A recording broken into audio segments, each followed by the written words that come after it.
looking for the finish. He's hurt. On the ropes. Jake Paul pulling. Now making his way to the ring, Jake Paul.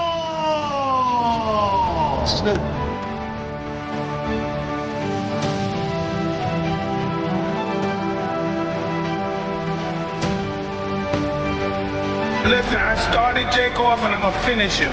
Just come to the front and you'll see.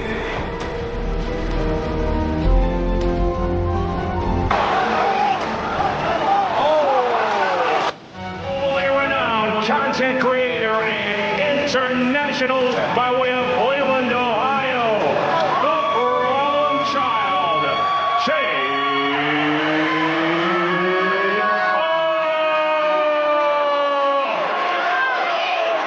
He is from the IBF, pardon me, from the International Boxing Hall of Fame, presenting one of the most devastating heavyweight KO punchers of all times, the two-time heavyweight world champion, former undisputed, undefeated heavyweight champion of the world, Iron Mike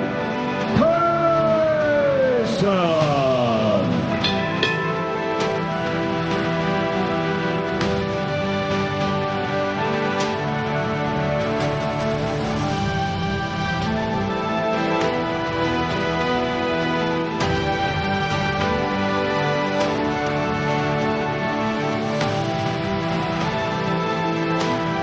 Listen, I started Jake off and I'm gonna finish him. Just come to the front and you'll see. Analyzing big time round for Jake Paul. Big round, big round, big shot. Jake walks forward. And then full up pace.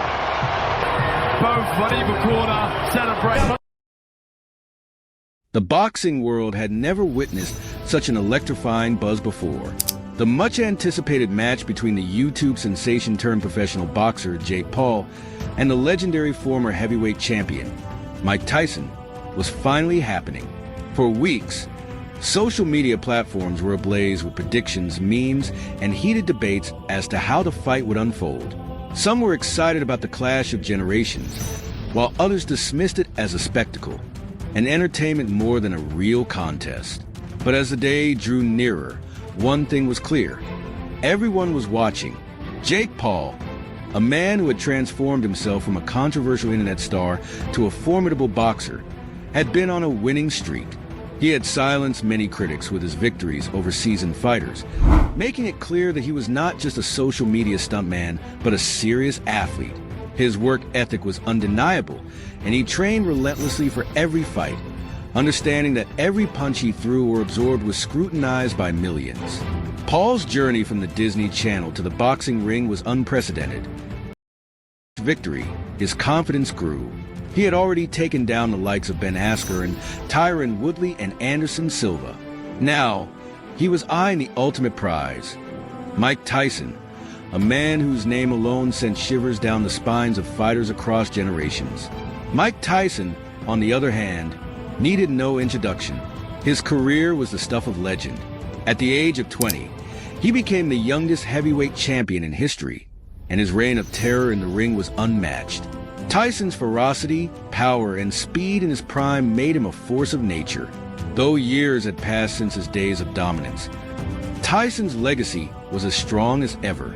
Despite his age, Tyson had kept himself in remarkable shape, occasionally stepping into the ring for exhibitions that reminded everyone of the raw power he still possessed. When the announcement was made that he would fight Jake Paul, the world reacted with a mix of shock and excitement. How could a 20-something YouTuber stand a chance against Iron Mike? The fight was set in Las Vegas, the boxing capital of the world. The MGM Grand Garden Arena was packed to the brim with celebrities, boxing aficionados, and fans from around the globe.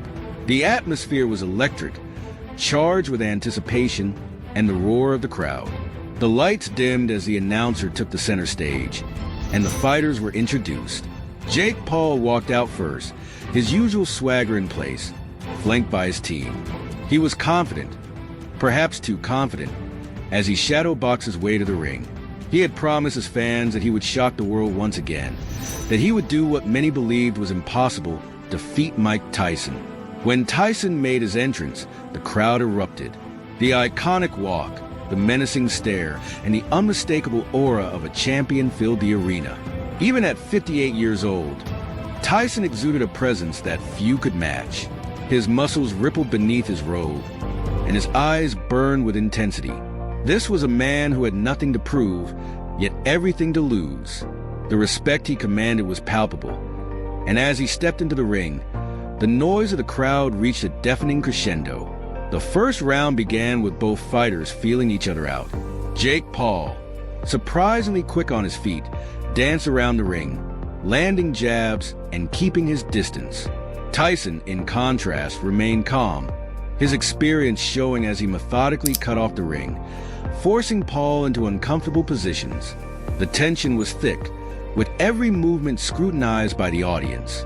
Paul managed to land a few shots, which seemed to embolden him. But Tyson, ever the predator, was biding his time. As the rounds progressed, it became clear that Jake Paul's strategy was to outlast Tyson, hoping that the former champion's age would catch up with him. But Tyson was far from finished. By the third round, he began to unleash his signature combinations, hooks and uppercuts that reminded everyone why he was once called the baddest man on the planet. Paul, to his credit, absorbed the blows and fought back valiantly. But the cracks were beginning to show. His footwork was slower, his punches less precise, and the confidence that he exuded before the fight was starting to wane. The fourth round was where the tide truly turned. Tyson, with the ferocity of a lion, cornered Paul and unleashed a barrage of punches that sent shockwaves through the arena. A left hook to the body, followed by a devastating right uppercut, and Paul was down. The crowd gasped as he hit the canvas, the wind knocked out of him.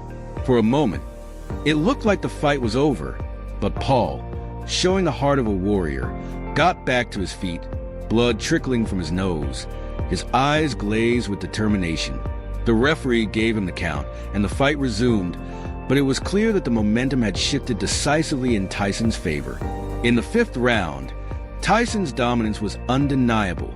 He moved with a fluidity that belied his age, his punches carrying the weight of decades of experience. Paul was struggling to keep up, his youthful exuberance giving way to the harsh reality of facing a true boxing legend. The crowd could sense it, the commentators could sense it, and deep down, even Jake Paul knew that he was in over his head. Every punch Tyson landed was met with a roar from the audience, while Paul's attempts to fight back were met with gasps of sympathy. By the sixth round, Paul was in survival mode. His strategy had shifted from trying to win to simply trying to last a distance. But Tyson was relentless. He smelled blood and was going for the kill. A series of brutal body shots left Paul gasping for air, his hands dropping just enough for Tyson to land a crushing right hook to the jaw. Paul staggered, his legs buckling beneath him, but somehow he stayed on his feet. The round ended, and Paul stumbled back to his corner, where his team frantically worked to revive him. His face was swollen, his eyes puffy, and his breathing labored. The bravado that had characterized his pre-fight antics was gone, replaced by a grim determination to make it through the fight. The seventh round was the beginning of the end. Tyson, sensing victory, came out with renewed energy. He pressed forward, backing Paul into the ropes and unloading with everything he had. Paul's defense was crumbling, and he was barely able to throw a punch in return. The crowd was on its feet, sensing that the fight was nearing its climax. Then it happened. A thunderous left hook from Tyson connected with Paul's temple, sending him crashing to the canvas for the second time. The arena erupted in a mix of cheers and gasps as Paul lay on the mat, his body motionless. The referee began the count, but it was clear that Paul was done. At the count of 10, the referee waved it off, and the fight was over. Mike Tyson had done it again. At 58 years old, he had defeated a man more than half his age in a display of power, skill, and sheer will. The crowd erupted in applause, chants of "Tyson, Tyson," filling the arena as the referee raised his hand in victory. Tyson, ever the sports